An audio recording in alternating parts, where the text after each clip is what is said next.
যারা মিথ্যা তথ্য বা গুজব ছড়ায় তাদের সতর্ক করলেন প্রধানমন্ত্রীর তথ্য ও সম্প্রচার বিষয়ক উপদেষ্টা ডাক্তার জাহিদুর রহমান। জানান, অপতথ্য ও সাইবার বুলিং নিয়ন্ত্রণে আইনজীবী প্যানেল গঠন করা হয়েছে। এই সপ্তাহেই এর প্রজ্ঞাপন জারি করা হবে।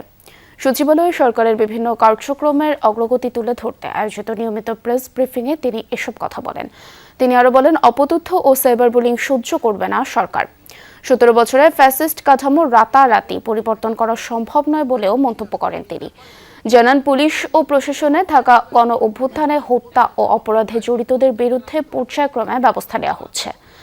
উপদেষ্টা আরও জানান, কোনো মন্ত্রী ভালো পারফর্ম করতে না পারলে মন্ত্রিসভায় পরিবর্তন আনতে পারেন প্রধানমন্ত্রী। দপ্তর পুনর্বন্টন অথবা নতুন কাউকে দায়িত্ব দেওয়া হতে পারে, তবে এটি সরকারের 180 দিনের পরপর নাকি আরও সময় লাগবে সেটা তিনি নিশ্চিত করেননি। মাইলস্টোনে বিমান দুর্ঘটনায় 1 বছরেও ঘোষিতদের ক্ষতিপূরণ দিতে না পারা সরকারের ব্যর্থতা বলেও মন্তব্য করেন জাহিদুর রহমান। বলেন, সরকার যাচাই বাছাই করে ক্ষতিপূরণের ব্যবস্থা করছে।